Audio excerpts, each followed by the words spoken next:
Welcome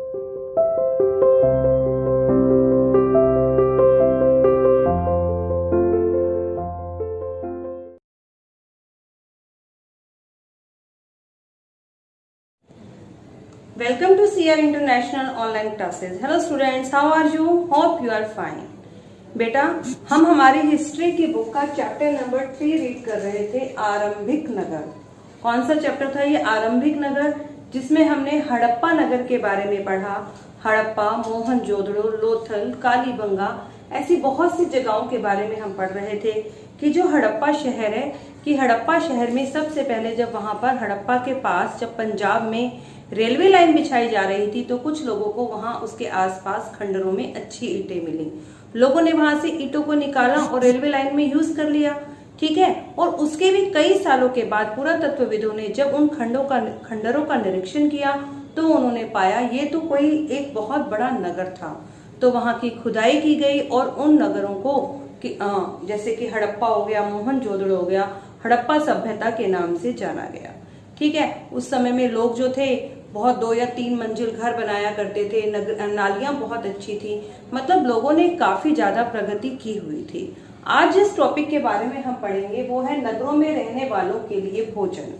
ठीक है। जो नगरों में रहने वाले लोग थे वो अपने भोजन का कैसे इंतजाम करते थे, किस प्रकार से भोजन का उत्पादन किया करते थे। देखिए, लोग नगरों के अलावा गांवों में भी रहते थे। वे अनाज उगाते थे और जानवर पालते थे। किसान और चरवाहे ही शहरों में रहने वाले शासकों, लेखकों और दस्तकारों को खाने का सामान देते थे। मतलब लोग नगरों में तो रहते ही रहते थे। हड़प्पा तो एक नगर था, लेकिन उसके साथ साथ लोग गांवों में भी रहते थे। और जो गांव में रहते थे वो क्या थे? वो किसान थे। किसान थे तो वो उनका काम क्या था? अनाज उगाना और जानवर पालना। वो अनाज भी उगाते थे और जानवर भी पालते थे। किसान और चरवाहे ही जो शहर में रहने वाले, जो क्योंकि किसानों का काम है अनाज उगाना और चरवाहों का काम है पशु पालना, तो यही जो दोनों लोग थे जो शहरों में रहने वाले शासक थे, मतलब वहां के जो राजा लोग थे, जो लेखक थे या फिर दस्तकार लोग थे, उनको खाने का सामान देते थे। पौधों के अवशेषों से पता चला है कि हड़प्पा के लोग गेहूं, जौ, दालें, मटर, धान, तिल और सरसों उगाया करते थे। जमीन की जुताई के लिए हल का प्रयोग एक नई बात थी। ठीक है। हल का भी प्रयोग वो लोग करते थे। हड़प्पा काल के हल तो नहीं बच पाए क्योंकि हल तो लकड़ी का होता है। ठीक है। क्योंकि वे प्राय लकड़ी के बनाए जाते थे। लकड़ी के होने के कारण कीटों ने उन्हें नष्ट कर दिया। तो वो तो हल तो हमें नहीं मिले, लेकिन हल के आकार के हमें खिलौने मिले हैं, जिनसे हमें ये पता चलता है कि हड़प्पा के लोग उस समय में हल का प्रयोग भी करते थे। इस क्षेत्र में बारिश बहुत कम होती थी, इसलिए सिंचाई के लिए लोगों ने कुछ नए तरीके अपनाए होंगे। बारिश कम थी, हमें आज भी मालूम है कि वो एरिया जो है वहां पर बारिश कम होती है। तो हो सकता है जब वो खेती करते थे तो सिंचाई के लिए भी उन्होंने कुछ नए तरीके अपनाए होंगे। संभवतः पानी का संचय किया जाता होगा। हो सकता है कि वो पानी को कलेक्ट कर रखते हों, जैसे कि बारिश के पानी को इकट्ठा कर लेना। ठीक है। पानी का और जरूरत पड़ने पर उसी से ही फसलों की सिंचाई की जाती होगी। आप देखिए कि उस समय में जो लोग थे, नगर तो बसे, गांव पहले बसे, गांव के बाद नगर बसे। अब नगर में रहने वाले लोग जो थे वो अन्न का उत्पादन तो करते नहीं थे। ठीक है। तो उनके लिए जो अन्न का उत्पादन था वो गांव के लोग करते थे, और वो जो किसान थे गांव में रहने वाले और चरवाहे थे, वही शहर के लोगों को भोजन प्रदान करते थे, उन्हें उपलब्ध करवाते थे। ठीक है। सिंचाई के लिए हो सकता है कि वो पानी का संचय करते हों, और उसके साथ साथ हमें हल के आकार के खिलौने भी मिले, जिनसे हमें ये पता चलता है कि वो लोग हल का भी प्रयोग करते थे। हड़प्पा के लोग गाय, भैंस, भेड़ और बकरी पालते थे। ये सभी जानवरों को वो पाला करते थे, क्योंकि हमें खुदाई में वहां पर इन जानवरों की हड्डियां भी मिली हैं। बस्तियों के आसपास तालाब और चारागाह थे, लेकिन सूखे महीनों में मवेशियों के झुंडों को चारा और पानी की तलाश में दूर दूर तक ले जाया जाता था। मतलब बारिश के दिनों में तो पानी मिल जाता था, लेकिन ऐसे महीने जिसमें बारिश नहीं होती थी, सूखा होता था, तो जो चरवाहे थे वो अपने मवेशियों के साथ उन्हें चारा चराने के लिए चारागाह खोजते थे। पानी की तलाश में भी एक जगह से दूसरी जगह पर जाते थे। वे बेर जैसे फलों को इकट्ठे करते थे, मछलियां पकड़ते थे और हिरन जैसे जानवरों का भी शिकार करते थे। गुजरात में हड़प्पा कालीन नगर का सूक्ष्म निरीक्षण। अब गुजरात में जो हड़प्पा कालीन जो नगर है उनका सूक्ष्म निरीक्षण किया गया, बहुत बारीकी से उनकी जांच की गई। कच्छ के इलाके में खादिर बेट के किनारे धोलीवीरा नगर बसा था। कच्छ का इलाका गुजरात में जो कच्छ है वहां पर खादिर बेट के किनारे धोलीवीरा नाम का नगर था। वहां साफ पानी मिलता था और जमीन भी उपजाऊ थी। जहां हड़प्पा सभ्यता के कई नगरों को 2 भागों में विभक्त किया हुआ था। मतलब वहां पर हड़प्पा सभ्यता के जो नगर थे वो 2 भागों में थे। हमने पढ़े थे ना, 2 भाग बांटे गए थे, एक ऊपर का भाग था और एक निचला भाग था। वहीं धोलावीरा को 3 भागों में बांटा गया, लेकिन धोलावीरा को 3 भागों में बांटा गया था। इसके हर हिस्से के चारों ओर पत्थर की ऊंची ऊंची दीवारें बनाई गई। तीनों हिस्सों को अलग अलग कर दिया गया और तीनों हिस्सों को अलग अलग करने के लिए उनके चारों ओर दीवारें बना दी गई थी। इसके अंदर जाने के लिए बड़े बड़े प्रवेश द्वार थे और अंदर जाने के लिए एंट्रेंस गेट भी बने थे। इस नगर में एक खुला मैदान भी था जहां सार्वजनिक कार्यक्रम आयोजित किए जाते थे। जितने भी प्रोग्राम थे वो इन जगहों पर ही किए जाते थे। इस नगर में एक खुला मैदान भी था जहां सार्वजनिक कार्यक्रम आयोजित किए जाते थे। यहाँ मिले कुछ अवशेषों में हड़प्पा लिपि के बड़े बड़े अक्षरों को पत्थरों में खोदा हुआ पाया गया है। मतलब हड़प्पा के लोग लिखना भी जानते थे, लेकिन वो जिस लिपि का प्रयोग करते थे हम आज तक उसे पढ़ नहीं पाए। लेकिन उनकी लिपि के जो अक्षर थे उन्हें बड़े बड़े पत्थरों पर खोदा हुआ हमने वहां पर पाया है। इन अभिलेखों को संभवतः लकड़ी में जड़ा हुआ था, क्योंकि अभिलेख है जिसे मतलब खोद कर लिखा जाता है, लकड़ियों में जड़ा गया था। यह एक अनोखा अवशेष है क्योंकि आमतौर पर हड़प्पा के लेख मोहर जैसी छोटी वस्तुओं पर ही पाए गए। ज्यादातर हमने देखा जो हड़प्पा में लेख थे मोहर पे पाए गए, मोहर पर कुछ लिखा रहता था और जानवरों के चित्र भी थे। लेकिन पहली बार हमें यहाँ पर बड़े बड़े पत्थरों पर लिखा हुआ मिला। गुजरात की खंबात की खाड़ी में मिलने वाली साबरमती की एक उपनदी के किनारे बसा लोथल नगर ऐसे स्थानों में से एक है। अब गुजरात में खंबात की खाड़ी में साबरमती जो नदी है, साबरमती की ही एक उपनदी है, उसके किनारे हमें एक लोथल नाम का नगर मिला है जहां कीमती पत्थर जैसे कच्चा माल आसानी से मिल जाता था। यह पत्थर शंखों और धातुओं से बनाई गई चीजों का महत्वपूर्ण केंद्र था। इस नगर में भंडार गृह भी थे। इस भंडार गृह में कई मोहरे, मुद्रांकन और मोहरबंदी मिली हैं। मतलब भंडार गृह बने हुए मिले हैं जहां पर मोहरे हैं और मुद्रांकन है, जैसे जिनसे वो अपनी मुद्रा बनाया करते थे, यानी कि जो पैसा उस समय चलता था। और मोहरबंदी मतलब मोहर लगाकर उस पर सील लगाई जाती थी, वो भी वहां पर मिले हैं। तो ऐसा लगता है कि मानो वहां पर किसी चीज का व्यापार किया जाता था।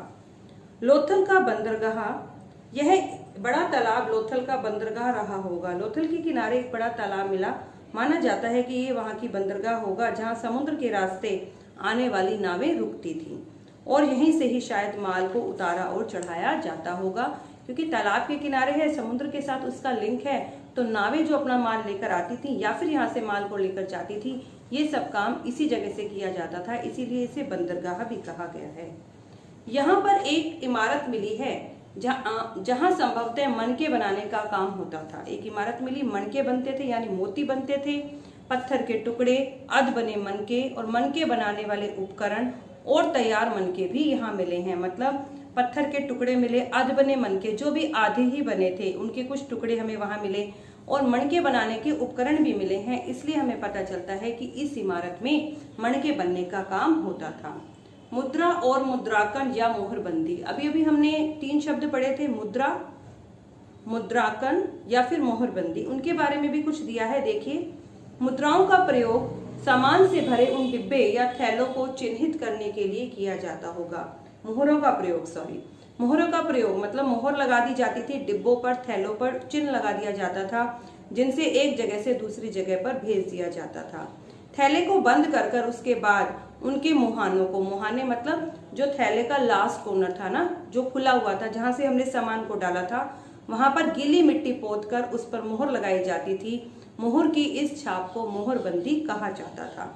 मतलब पहले क्या किया, चिन्हित कर दिया कि ये सामान कहाँ का है और कहाँ जा रहा है। फिर उस थैले में सामान को डालकर थैले को बंद कर दिया, गीली मिट्टी पोत कर उसके ऊपर स्टैंप लगा दी गई। इसे मोहरबंदी कहा गया। अगर यह छाप टूटी हुई नहीं होती थी तो यह साबित हो जाता था कि सामान के साथ छेड़छाड़ नहीं हुई है। मतलब अगर ये जो मोहर उन्होंने लगाई, गीली मिट्टी पोत दी थी अगर वो गीली मिट्टी बिल्कुल सही से उस जगह पर पहुंच जाती तो पता चल जाता था कि सामान के साथ कोई छेड़छाड़ नहीं हुई, वरना गीली मिट्टी में दरारें हों या गीली मिट्टी कहीं से टूट जाती थी या कोई लोग उसको खोलने की कोशिश करते थे तो वहां से वो मिट्टी हट जाती थी, तो लोगों को पता चल जाता था कि वहां पे सामान में अदला बदली की गई है। सभ्यता के अंत का रहस्य।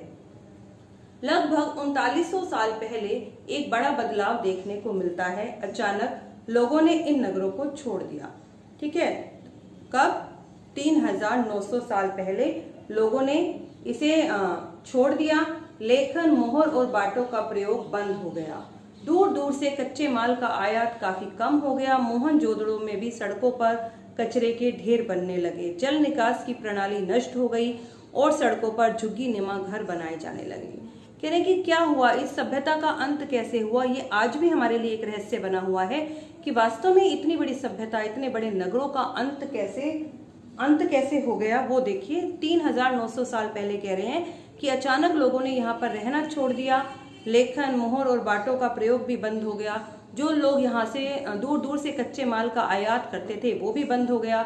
सड़कों पर कचरे के ढेर थे। जल निकास यानी कि जो नालियों की प्रणाली थी वो भी वहां पर नष्ट हो गई और सड़कों पर ही झुग्गी नुमा घर बनाए गए।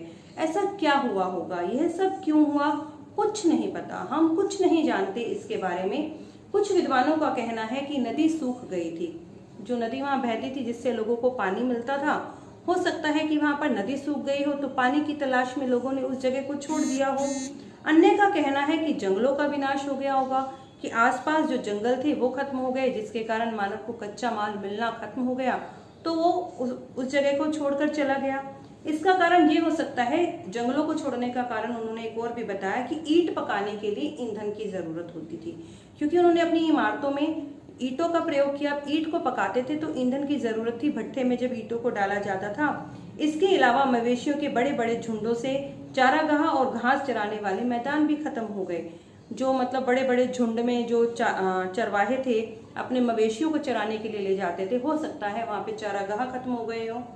ठीक है, कुछ इलाकों हो सकता है कुछ इलाकों में बाढ़ आ गई हो, लेकिन इन कारणों से यह स्पष्ट नहीं हो पाता कि इन सभी नगरों का अंत कैसे हुआ। इन सब का हम सिर्फ अंदाजा ही लगा रहे हैं, क्योंकि बाढ़ और नदियों के सूखने का असर कुछ इलाकों में ही हुआ था। ऐसा लगता है कि शासकों का नियंत्रण समाप्त हो गया था और जो भी हुआ परिवर्तन का असर वहां पर बिल्कुल साफ दिखाई देता है। परिवर्तन का असर तो दिखाई दे रहा है, लोगों ने रहना बंद कर दिया, सड़कों पर कूड़े के ढेर थे, नालियां टूट गई थी, झुग्गी झोपड़ियां बन गई थी, तो परिवर्तन तो नजर आ ही रहा था। आधुनिक पाकिस्तान के सिंध और पंजाब की बस्तियां उजड़ गई थी। कई लोग पूर्व और दक्षिण के इलाकों में नई और छोटी बस्तियों में जाकर बसने लगे। इसके लगभग 14 साल के बाद नए नगरों का विकास हुआ। इसके बारे में हम आगे के चैप्टर्स में फिर से पढ़ेंगे। ठीक है बेटा, ओके।